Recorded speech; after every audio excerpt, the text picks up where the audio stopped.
About 20 more seconds. Okay, when we get done, we talk about REIT. Why don't we talk about that? I have a slide for you. I call it the deputy mayor slide. All right. Thank you. The DM. Slide.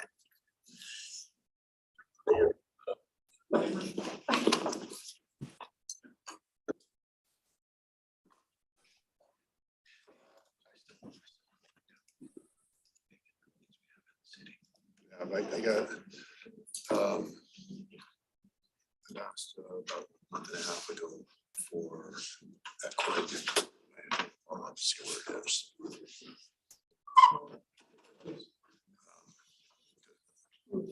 We used to produce those, and as I transitioned, that stuff dropped off. So we gotta get the work done.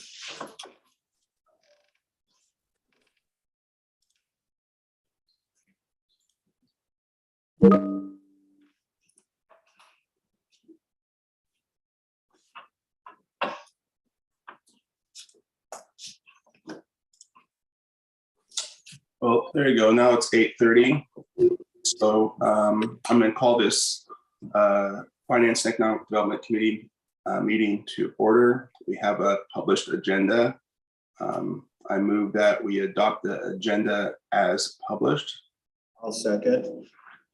Is there any discussion? Seeing none, all in favor of that motion, signify by saying aye. Aye. Is there anyone opposed? That motion unanimously carries. We have an agenda. And first up on our agenda is our 2023 mid-year financial report. Troy. Great, thank you, Mr. Mayor. Good morning, everyone. Just a moment to get set up.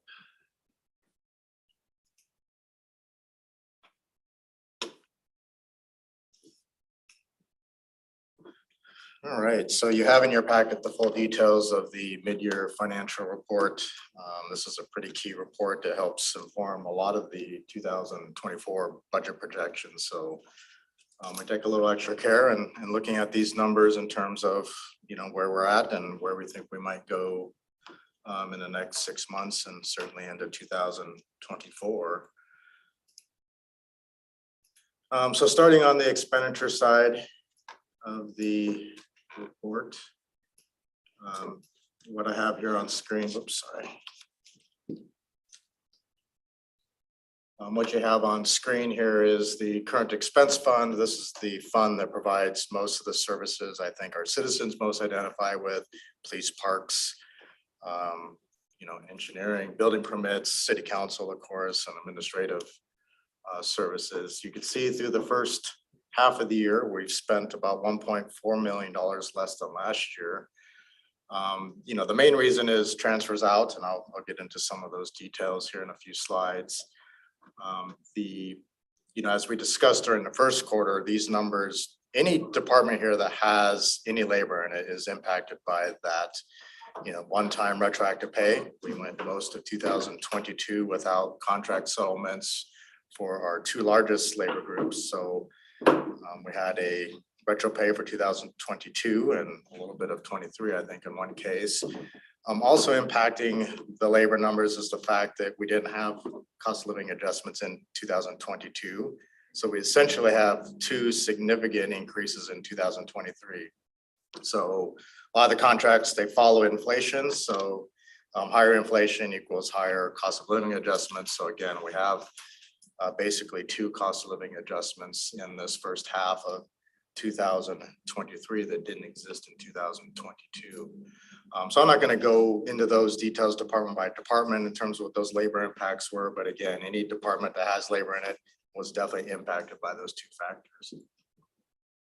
I will highlight some of the kind of single changes or variances within the performance of the first half. The first is in social services. We have a decrease here, but that's really due to a 2022 decrease or a kind of one-time catch up. And that has to do with the affordable and sustainable housing sales tax. So that was a recent sales tax, basically a credit that comes to the city of Lacey. We are maxed out at about 110,000 per year. So this in 2022, we basically had a 2-year catch up. The council, of course, has a local agreement with the county to send those funds over to the county and to combine funds regionally for those types of services. Public Works Parks Maintenance. The majority of this impact has to do with an irrigation controller upgrade. This is a 4-year project. We're really kind of behind the times in terms of technology, in terms of those communications to those systems. So we have a 4-year phased project, 2023 being the first year. This year we spent about $175,000 on that project. We'll see year 2 next year. Also in this number is higher city utilities. So think water, think irrigation in terms of parks maintenance, about $70,000 more in city utilities within this number. Looking at community and economic development, have about a $473,000 increase. The majority of this increase has to do with economic development investments. Of course, the council has identified this as a priority for the city. We have, of course, a reserve for this, but we do keep about $300,000 in the budget for those issues that come up suddenly, and we take advantage of that, and it allows us to be a little more nimble in terms of making those investments. So within this number, we have $200,000 for the makerspace. We also have about $120,000 that we spent on undergrounding utilities in terms of beautification in the Lacey Midtown district. And then transfers out. This is probably the most significant reason we have a decrease. So if you compare 2023 to 2022, about a $4.9 million decrease. This is really a timing issue more than anything. So we wanted to make things a little bit easier for ourselves up in accounting at year end. What we do is what we did previously is we take our capital transfers, we make those transfers at mid-year, and then we make adjustments for actual expenditures for our projects. So, take any significant capital project, if we were to transfer a large sum at year end, we'd actually see how much that project expended, and then we would reconcile that at end of year. That was a significant amount of work. So we're actually going to wait before making those transfers. And then once we know the actual amounts, we'll transfer those at year end. So again, that's mainly a timing issue. There's also impacts in terms of different levels of capital between year to year, but this is primarily a timing issue. Now looking at the other funds that make up the general fund. So there's 6 funds total that make up your general fund. Current expense there at the top, we just went through those details, but looking at your other funds and some of the significant variances, criminal justice has about a $1.6 million decrease from 2022. That is almost entirely related to the police station. We had a capital transfer out of this fund into the building fund for the police station to the tune of $1.6 million. So that happened in 22, not 23. And then capital equipment, a decrease of about $1.1 million. This also has to do with that kind of the timing of the transfers out. We have about it's a $1.2 million decrease of transfers out from this fund. The main projects that we were funding with last year's transfers out was the rack parking lot and the Woodland Trail repairs.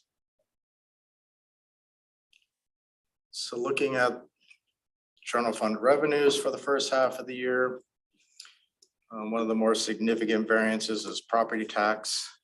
We talked about this last year, but kind of in the opposite fashion. In terms of property tax, we collect probably 95% of property tax in the current year. It's very predictable. The county has a lot of enforcement tools in terms of collecting our property tax, so they have a near perfect record eventually. I mean, if a house or a property does not pay its property tax, it'll eventually be foreclosed on. So at some point, in a 3 to 5 year period, will have collected 100% of property tax. But I think what's primarily happening here is the real estate market cooling down in 2023. So what happens when a property sells? Most of the time, the closing agents want the full property tax and any other lien that is out there on a property made current. So what happens with property tax is generally the full half of the year is paid at closing. So if you have a sale that happens in January, the full years or the first half property taxes are paid in January instead of May. I mean, most people try to pay their taxes as late as possible. So this is really a timing issue, I think. So it's really a reflection of the real estate market having a lot less volume in it in terms of transactions in 2023. So by end of year, like I said, I fully expect we'll have, in the high 90 percentile in terms of collection rate for property taxes. I do want to highlight, I'll have some other slides on sales tax, which, the council and this committee for sure are well informed with monthly reports. Utility taxes, we've collected through the first half of the year about $470,000 more than last year. Primarily in electricity, natural gas, and city utilities. I don't recall exactly where the electricity and natural gas rates ended up at the beginning of the year, but they did have before the UTC double-digit increases for both of these areas. So I suspect they got somewhere close to that. So, anywhere, depending on where you are in the schedule, anywhere between like 10 and 14% increases, I think they were testifying for. And of course, we had, fairly significant increases in city-owned utilities. We had a 5.25% increase for water, 9.5% for sewer, and 4.5% for stormwater. So, these are primarily what you're seeing in these numbers as increases to rates. But, Lacey has also, been a growing community, certainly growing faster than the rest of the state as a whole. So definitely in terms of volume, I think we have some of those increases as well. Does that reflect the new apartment complexes that have come online as well? Sure. Yeah, absolutely. Yeah, I mean, that's where that growth piece comes in, but that's probably in the 3% range in terms of growth to revenues, whereas like I said, you're seeing in some cases double-digit increases in rates, but yeah, certainly a factor. Looking at fees and service charges, licenses and permitting, this is primarily building permits. As the deputy mayor just pointed out, we've had significant multifamily developments. We're still seeing that at the higher end of the trend curve. So we're still building those, big apartment complexes. We're still seeing that activity coming in through the building permit area. This, of course, is good news. That means more sales tax during construction, and of course, the impacts it has to property tax, utility tax, probably in the following year. So really an indication of what may happen in the really near future in terms of growth of revenues. General government or securities of persons and property, we have a decrease of about $107,000. This is entirely related to Lacey's involvement with the basic law enforcement academy. We tried to have an officer up there training our new cadet or new police officers throughout the state. That gives us an advantage in terms of getting our officers through the academy. We get reimbursed 100% from the academy. So we had someone up there in 22, which you see these reimbursements coming in, but we have not had somebody up there in 2023. We do expect to have someone up there in 2024. So we do have projected those salaries and benefits in terms of reimbursement, in terms of revenues for next year. Looking at intergovernmental revenues, you see a lot of state shared revenues here at the top. Those are very consistent and predictable. Other grants, we have a pretty significant decrease. This is really related to a one-time grant related to the Veteran Services Hub. So we had about a $2 million grant, of course, for those improvements we made in 2022. Looking at miscellaneous revenues, we're seeing pretty significant increases really in terms of interest, but that is the majority of that, about $2.2 million of that has to do with market adjustments. So we are in a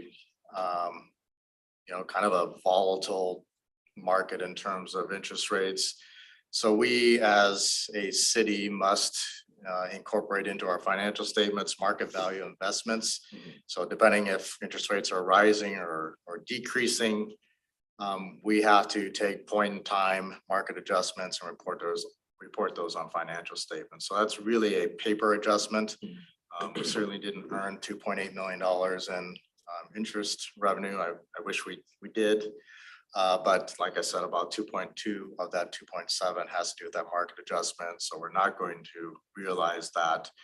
That adjustment will happen again here at year end 2022. But I don't want to diminish the fact that we've really seen an increase in interest income just because of those overnight rates being so high in the moment.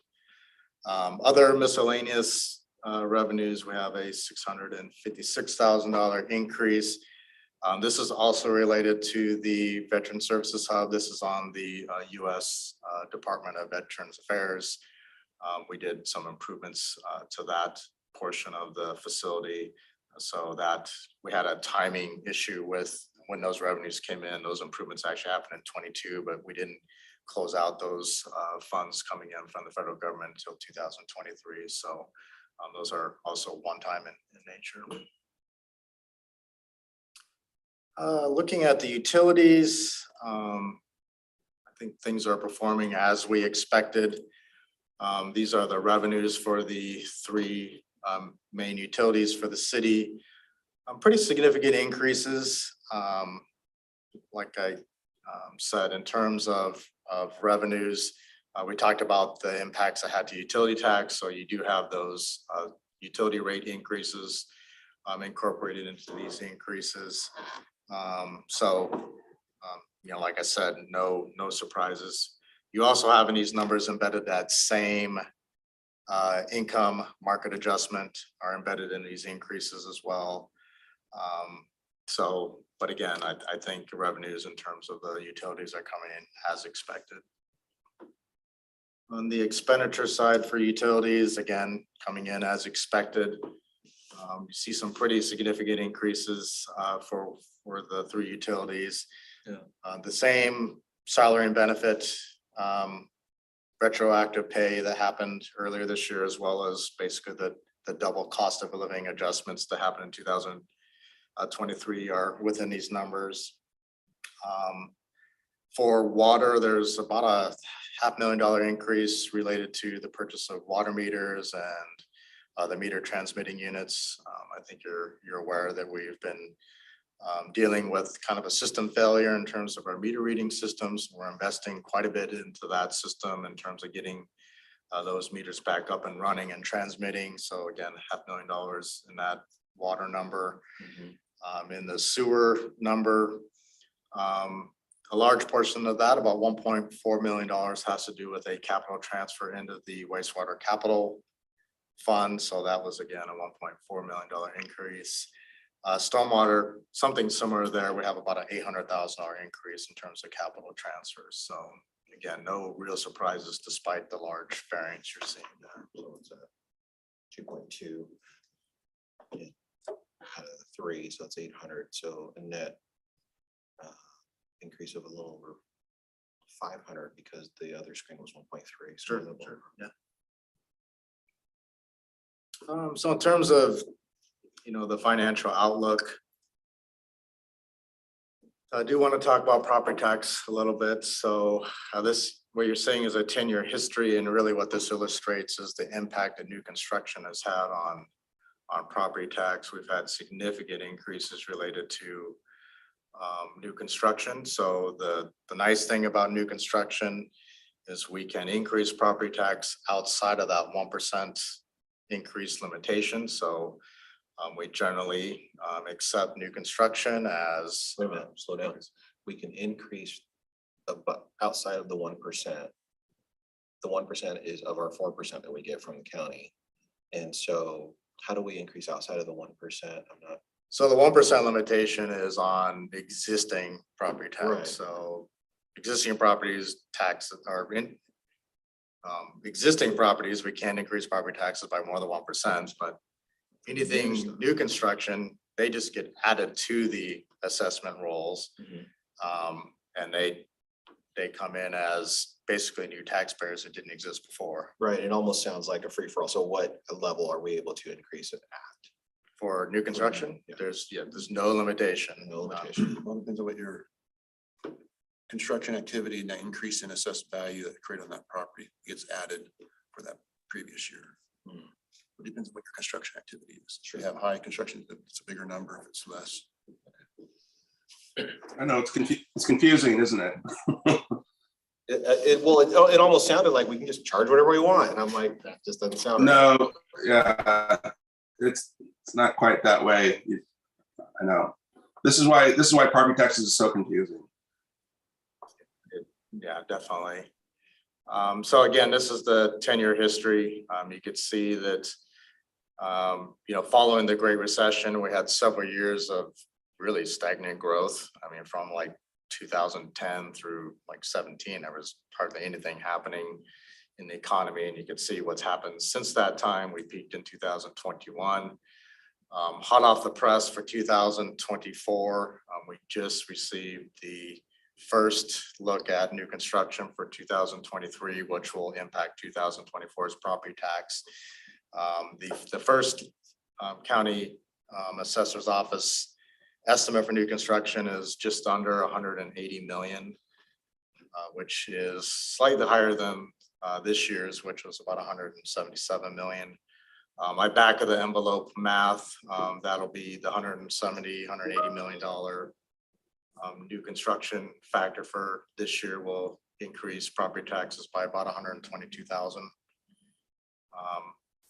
I was kind of reflecting on this. We've really celebrated the low levy rate, but what the negative impact of that low levy rate is it impacts this new construction number. So what you do is you take new construction for this year and you apply this year's rate. So as you have rates coming down, that means that increase actually goes down. So from 2022 to 2023, our levy rate came down about 20 cents. So we're getting 20 cents less per $1,000 in terms of this credit for new construction. And consequently, maybe we should be looking at more annexation based on the buildable lands report in the EGA.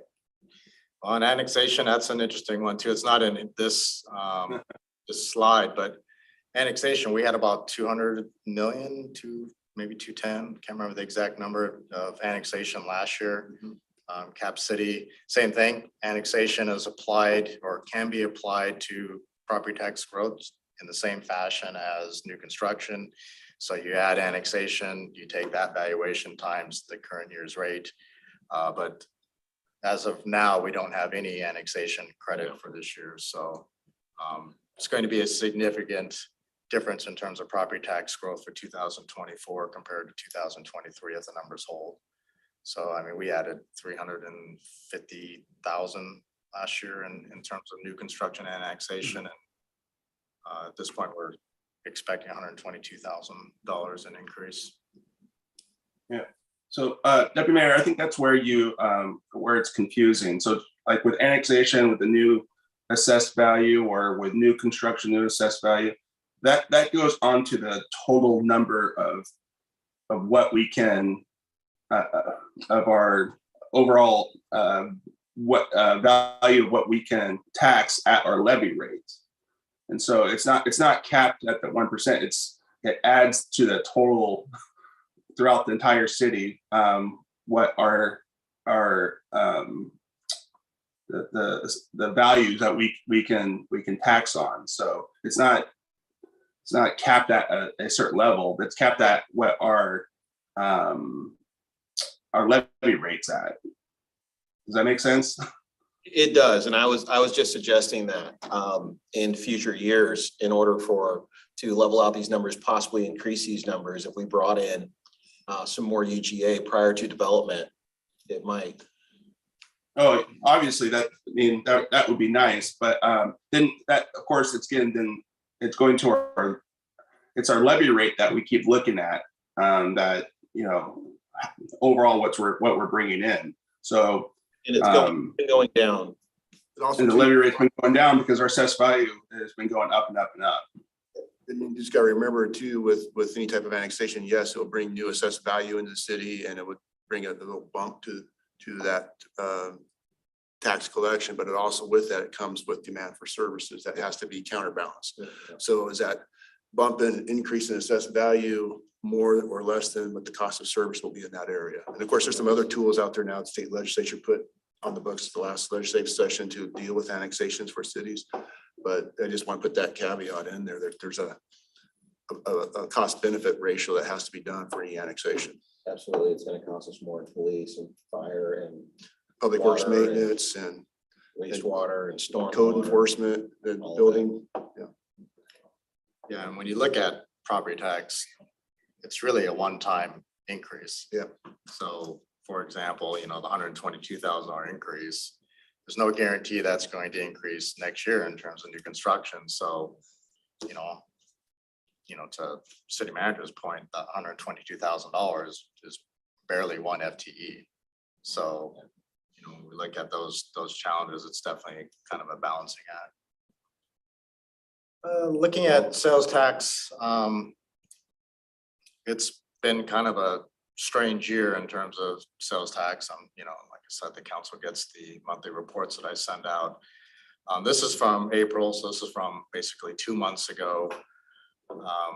We had a fairly significant decrease to general merchandise, which is our biggest single category. We actually had restaurants, food services, and drinking places go down for the first time in many, many months. And then you fast forward to May, which is the most current numbers we have, it had a rebound essentially. So general merchandise had a significant increase. Food services, restaurants came back with a double-digit increase.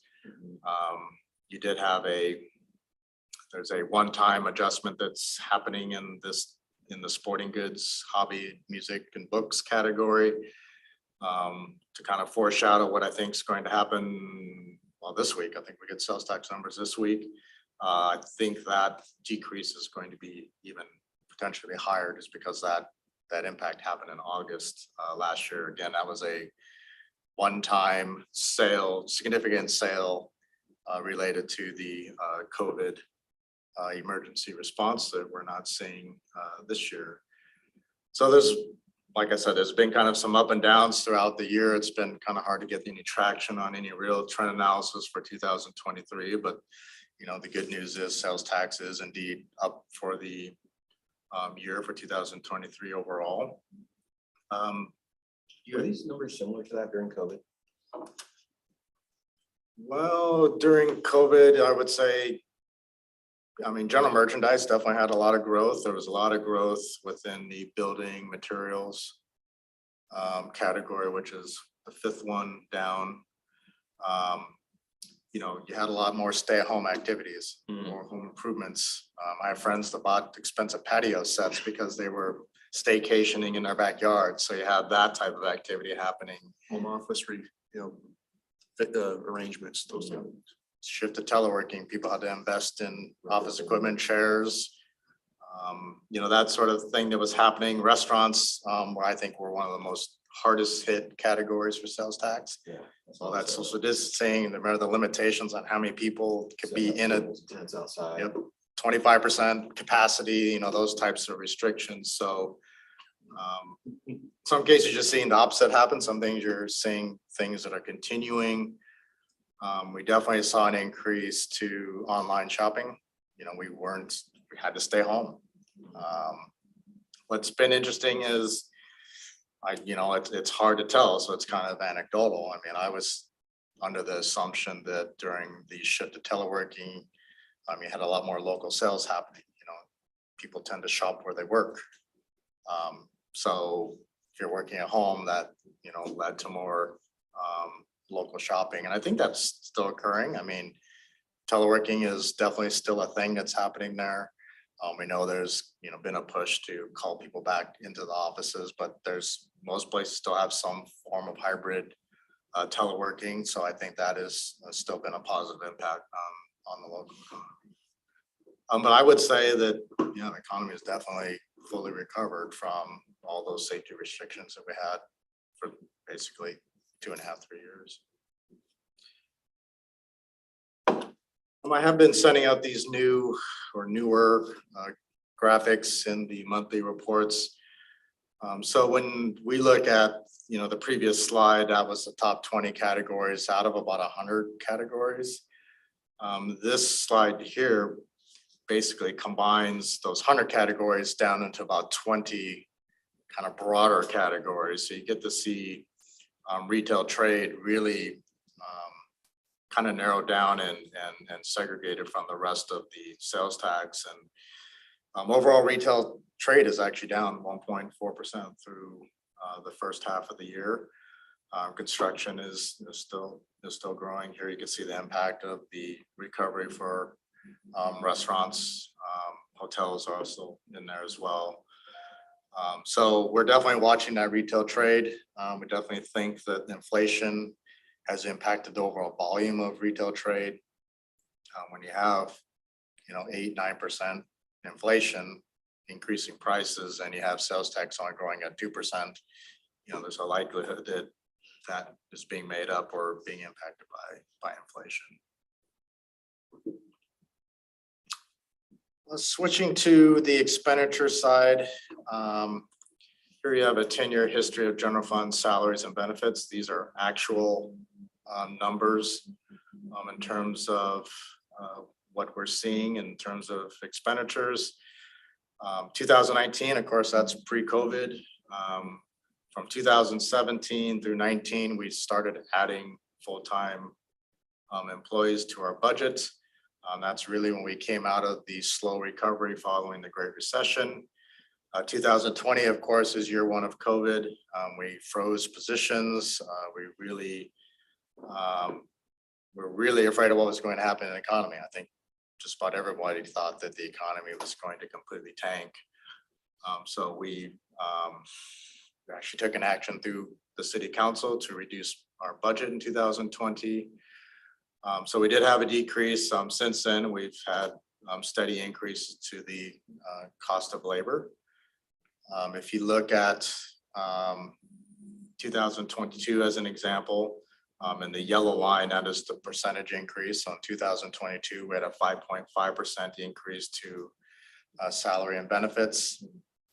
In terms of looking forward, I tend to break it down into 1% increments in terms of what we do in terms of kind of the crystal ball and look at what may happen in 2024. So if you look at 2022 actual general fund salaries and benefits, we spent about $29 million in salaries and benefits. If you take 1%, that's about $290,000 per 1% of increase. We do know we have some labor contracts that are again going to be unsettled by the time we at this point. We certainly hope we'll have those settled by end of year, but kind of best guess in terms of what we might see in terms of increases to salaries and benefits. I think it's going to be something similar to 2022. So 5% increase or so, 5.5% increase.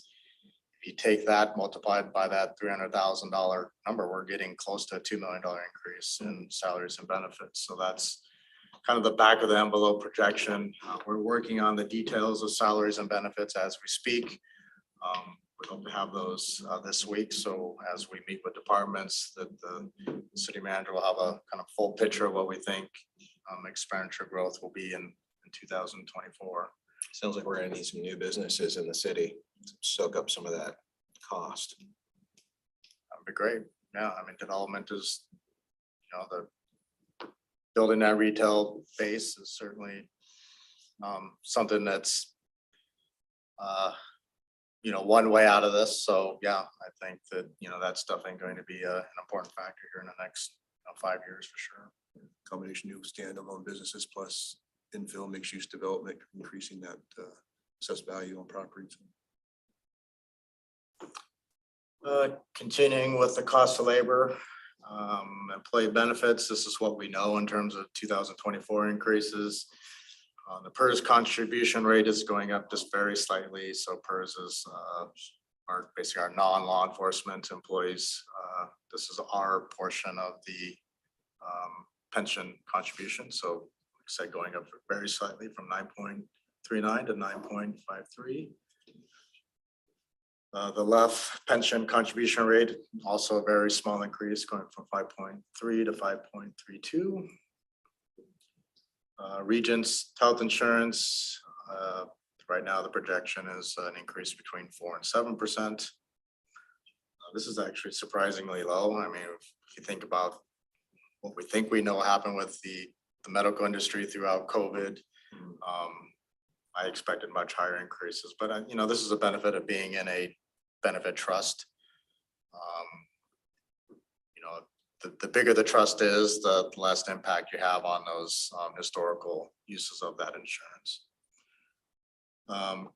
Kaiser is the other choice employees have for health insurance, exact same projection from the WC Benefit Trust, 4 to 7% increase. Insurance companies are complaining. They're saying, for every dollar we spend, we're paying out like $1.06 or $1.07, which is their excuse, I'll say, for their rate increases and so on.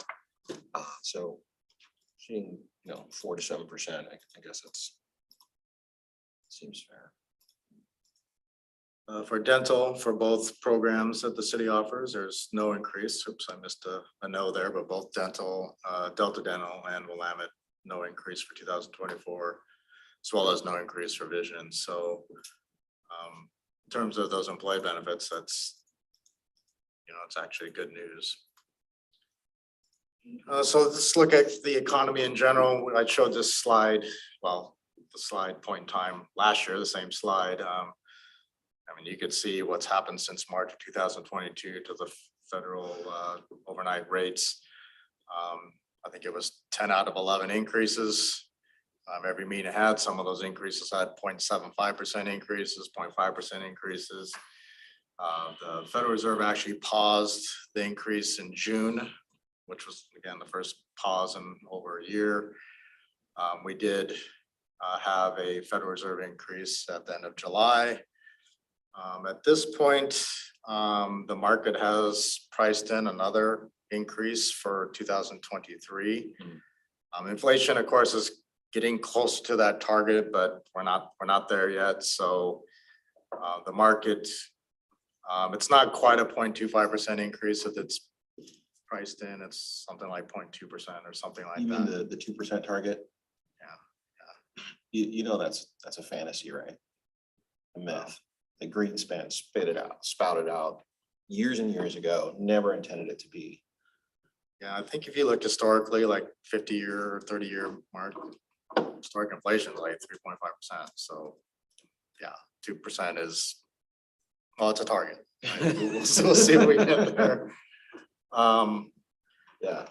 So It's definitely something. So right now, the market isn't expecting a rate increase in September, but as I said, the market's expecting one in 2023. The only other meeting this year is November, so logic would tell you that the market expects a rate increase in November of 23. The market also does expect rate decreases in maybe mid 2024. And the reason I talk about the market, the market doesn't like to be surprised by the Federal Reserve. So Right. whether this is kind of my commentary, and I'm certainly not an economist or an expert really, but if the market expects a 0.25% increase in 2023, it's likely that the Federal Reserve will increase that just because it doesn't want to shock the market. So, despite what we think is happening out there in terms of the economic factors, I think we will have another rate increase in the quarter. Consumer price index, this is a different factor than the Federal Reserve uses, so we certainly want to keep that in mind. But this is the factor that we watch. These are the factors that our labor costs are tied to. So this is a little more relevant for us. So this is the US CPI over a 20-year period. You could certainly see there, in the 2022, 2023, you could see the impacts of those increases that has impacted inflation. Like I said, we're still not quite there. So the US CPI, this factor here for July, which is the most recent inflation number, it was 3.2%. So we're again not to that 2% target quite yet. If you look at the Seattle inflation, very similar. You could certainly see the impacts of rate increases. The June Seattle CPI, which is the last factor that we have, was 4.6%. So quite a bit higher than the national. That's pretty normal. Seattle typically lags behind the national trend in terms of inflation, both up and down. So we would expect to have higher inflation for longer. And then as inflation increases, we would expect to have lower inflation longer than the nation. So real estate excise tax, this is kind of an odd flow, but I was in a meeting yesterday and I thought about you, Deputy Mayor, and your question from the council meeting last Thursday. I decided to take a quick look at the numbers as I was sitting in this meeting, and I was surprised by what I responded to you on Thursday was accurate through June. I hadn't seen the July number yet, so I did want to give you more current information. So this is the monthly collections of real estate excise tax through July. August, of course, we're still in August, so don't have that final number yet, but we collected 935,000 in real estate excise tax in July. So we obviously had significant real estate transactions in July. So in terms of looking forward, again, these are things that kind of shock the system, right? But if you take this 7-month average, we averaged about 300,000 per month in real estate excise tax collections. But if you just take the 6-month average, so just through June, that drops down to about $190,000 per month. I would, as much as I want to say we're going to collect 900,000 per month for the rest of the year, I don't think that's our reality. So You have a breakdown of what that is? Is that just more activity, or is it like one big, huge transaction? I believe it's one single transaction that's impacting that. Yeah, that's what I thought. Yeah, that's not all of a sudden we sold 1,000 homes. Yeah. So, if you take the 6-month average and extrapolate that out, and again, assuming that July was actually, close to that $190,000 per month, you have a full year projection of about 2.3. When we think about the police station and issuing debt, we're really hoping for 2.5 per year in terms of real estate excise tax. We really wanted to stay within about 50% of our annual real estate excise taxes in terms of debt service.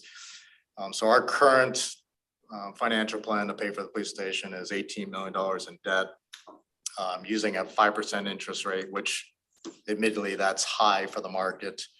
But who knows what that rate will be by the time we actually issue debt sometime next year.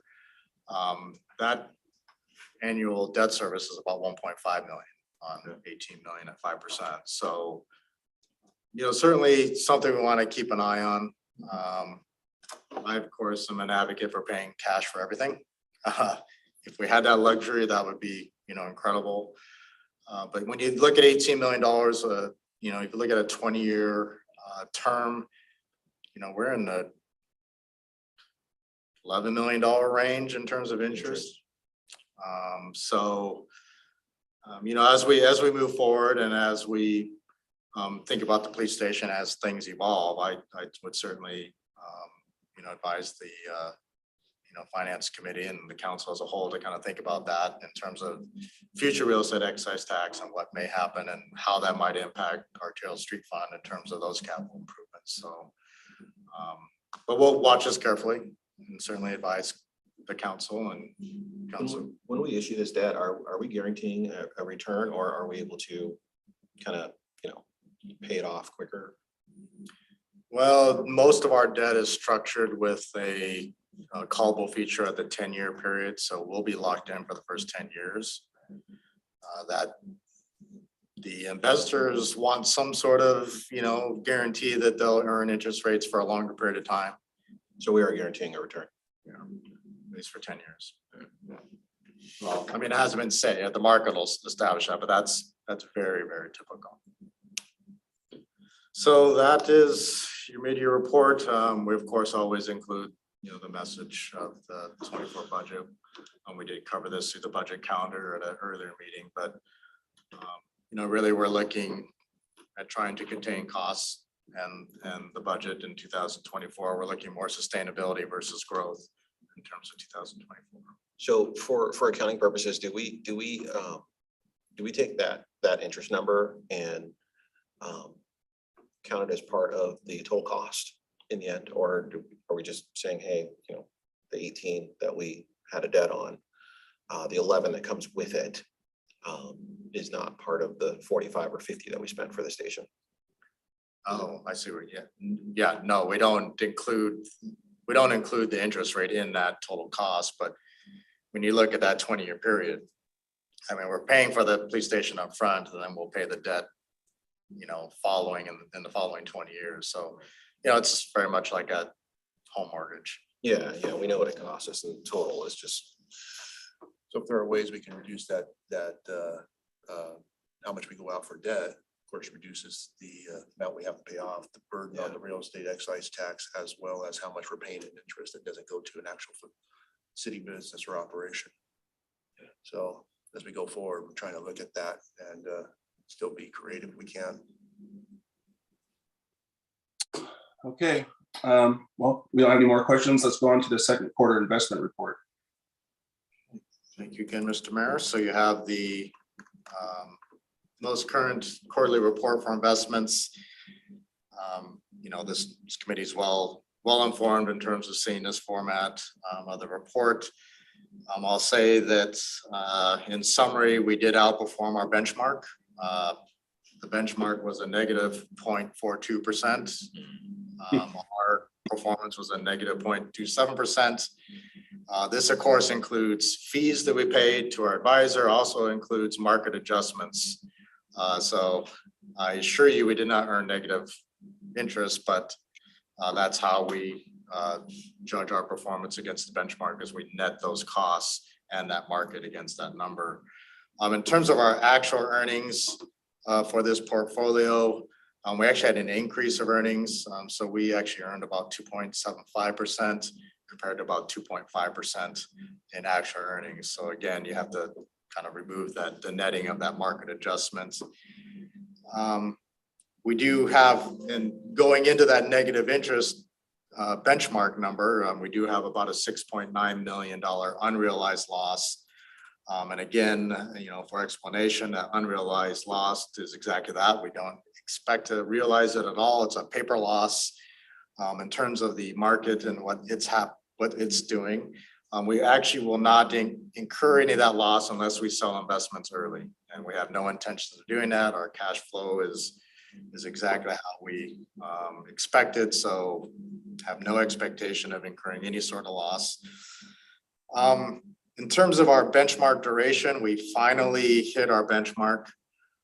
So the committee might remember I think it was 2 years ago or 18 months ago, we changed our benchmark from 0 to 3 to 0 to 5. It just takes some time to actually get and move that duration. So we actually accomplished that in the second quarter of 2022. So in terms of strategy,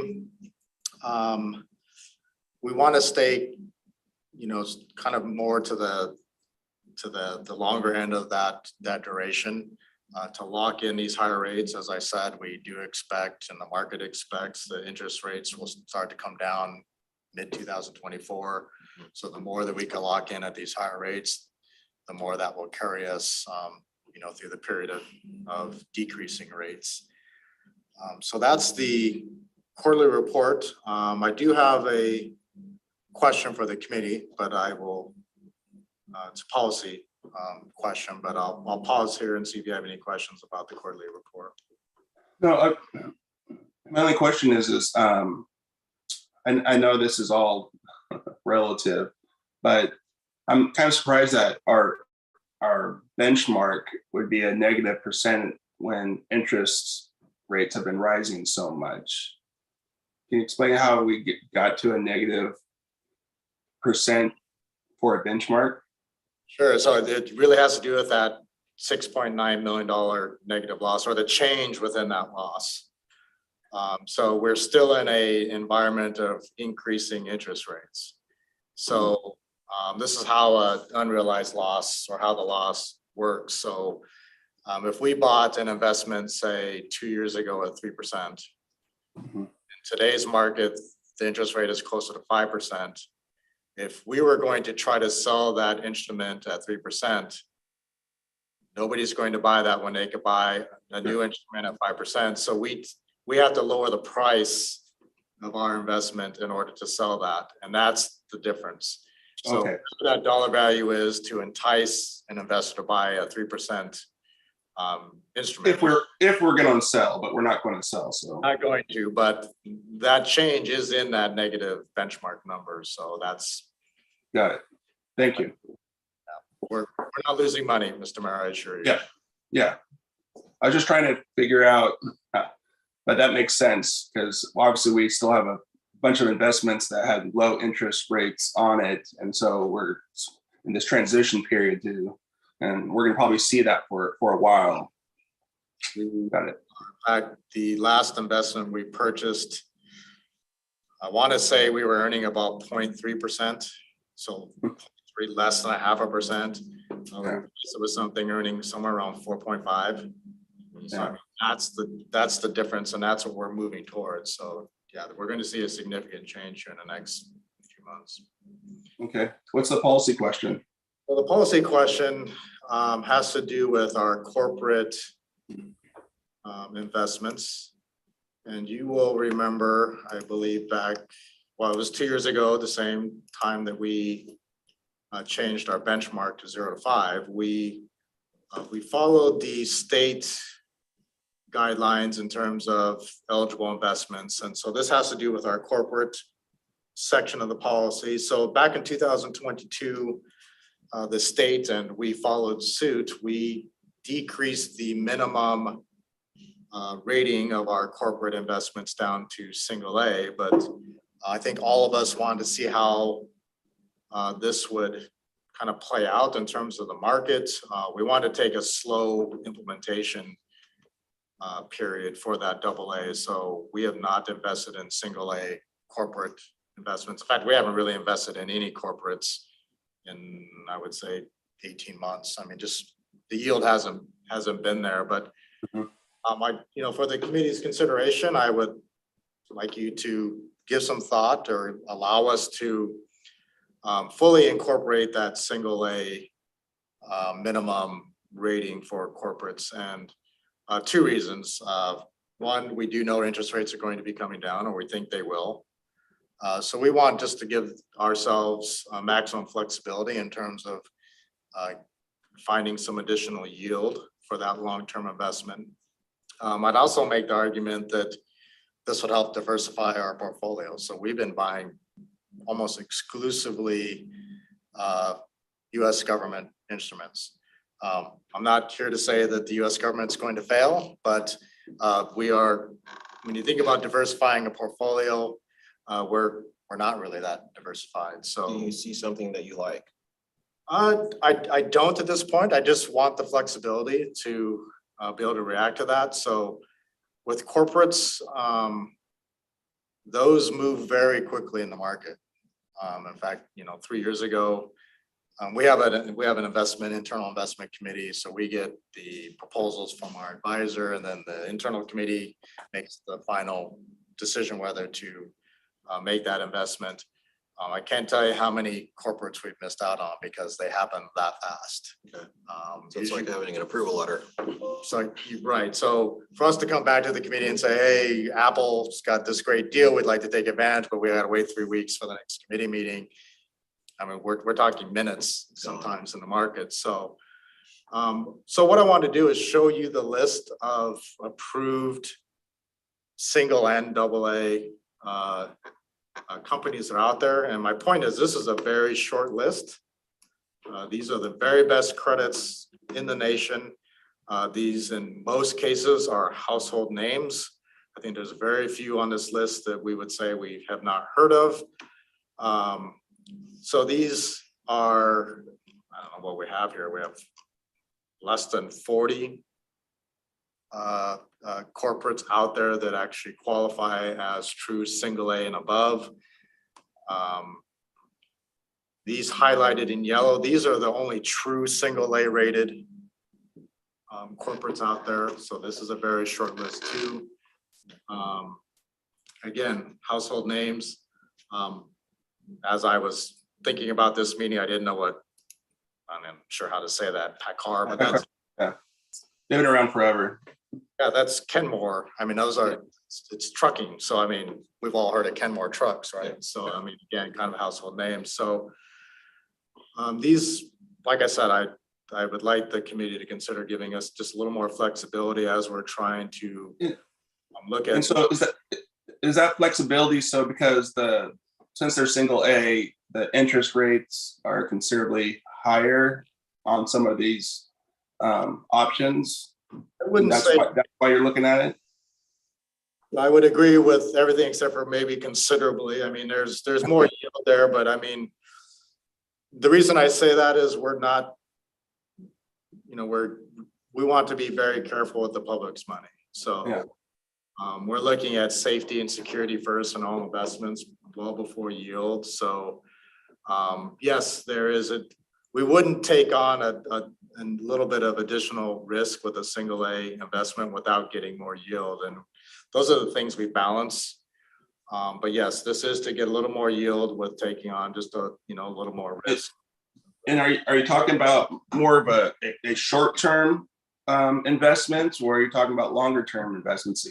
You know, I could see going higher yield, but it's a shorter-term investment. So, it's not something that's tied up for a long time. Right. Compared There is a difference in the commercial investments. So there's 2 types of commercial investments. There's commercial bonds and there's commercial paper. Commercial paper is in that 90-day range. So that's extremely short term. Corporate bonds, I think we're limited by policy up to 3 years. So we can't go to that 5-year. Yep. So yeah, to your point, Mr. Mayor, we definitely mitigate that risk by going shorter term. In terms of history, in terms of our portfolio, we've only invested in maybe 4 corporates in the last 4 years. Apple was one of them. I think Microsoft was another, and I can't recall the others, but they were, the higher grade investments. So, I mean, when you look at this, Microsoft has a higher rating than the national government. So, Mhm. but yeah, again, we're looking for flexibility to gain a little more yield with taking, slightly more risk. But again, safety is by policy, our number 1 consideration in terms of those investments. So. And you think it's worth taking on the additional slight risk for the yield? It could be. I mean, I can't speak to it because we don't have something in front of us to consider. So look at whenever we get a proposal from our advisor, we get, 2 or 3 different options. And we weigh those as a committee. We look at yield, we look at safety, we look at risk. In terms of that, we look at timeliness in terms of cash flow too. So yeah, I know it's a bit of a leap of faith for the council, but these companies aren't likely to fail, and we're watching these very closely. You can see in addition to the rating, you get an outlook, which, you can see these are stable, even in the banking industry. I mean, this list was last updated on August 16th. So we've heard a lot about the you know, the financial institutions and what's happening in terms of rating. And you can see they're all stable on our list. Mhm. So, Well, it's not like that's ever been wrong. yeah, I won't say there hasn't been bank failures, that's for sure. It's happened. So, you know, for me, I have a lot of trust and faith that you'll make the right decision. You know, it is always feels a little strange having government, you know, invest in corporate returns, but you know, it's legal, it's allowed. Obviously, that's where some of the higher yields are at, and I think if it's a decent you know, yield based on the risk, we should go for it. You know, it's the same thing that I would do in my own business. So I don't know, you know, I think we should follow suit as long as you believe it's stable enough and the yield is worth the risk. Then I have faith that you're gonna make the right decision there, Troy.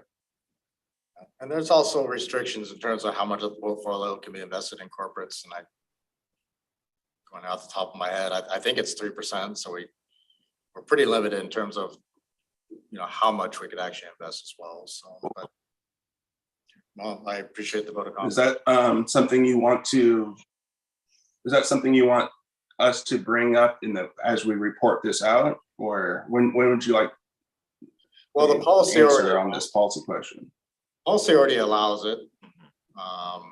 We've just been advised, you know, we want to take a slower approach. So there's no policy decision other than, you know, maybe communicating out. We intend to fully implement the policy as adopted.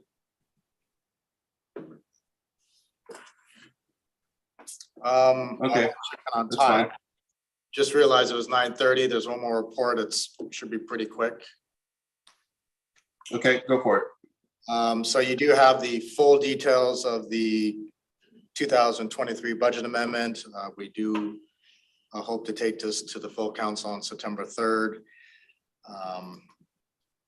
You know, some of the more significant budget amendments, we have a $450,000 amendment related to the Veteran Services Hub Accessibility Project. This is 100% grant funded. You have a series of capital changes in terms of arterial streets and utilities. As you know, it's very common in terms of the construction world. There's lots of timing differences that happen once we start design and actually when we go out into the bid environment. So those are pretty routine despite some of the larger numbers. I do want to highlight the budget amendments related to the police station. There's a $1 million amendment for the design services. The council did authorize that contract back in December 2022. We're also getting very close to making the land purchase from St. Martin's. So the MOU has an upward limit of $4,040,000. So we want to amend up to that amount. We're still negotiating, so to speak, so that's not a final number yet. But we think it will be lower just because of the footprint of the design is smaller than when we negotiate the MOU. So about a $2 million amendment for that land purchase. There's a $500,000 amendment in there for the rack parking lot. We're getting closer to 90% design. We think that project is going to come in at 2.8 instead of 2.3. So we do have reserves identified for that $500,000. There's about actually closer to $900,000 in amendments related to water meters. We talked about that during the mid-year report. But I do want the committee to know that we're implementing a large meter replacement program. So about $400,000 of that amendments related to that. So these are any large meters, which we define as 1.5 inches and larger. So these should be replaced about every 10 years, and we're right at that 10-year life in terms of those meters. So those are the more significant amendments. Sorry to have to rush through that, but You do have the full details and you will have another opportunity in terms of, full council consideration, but I would suggest that you by motion move this on to the full council for consideration. So moved. Second, It's been moved and seconded. Any discussion? All in favor of that motion, signify by saying aye. Aye. Then the motion carries. Thank you. We reached the end of our agenda. Without objection, I'll call this meeting adjourned.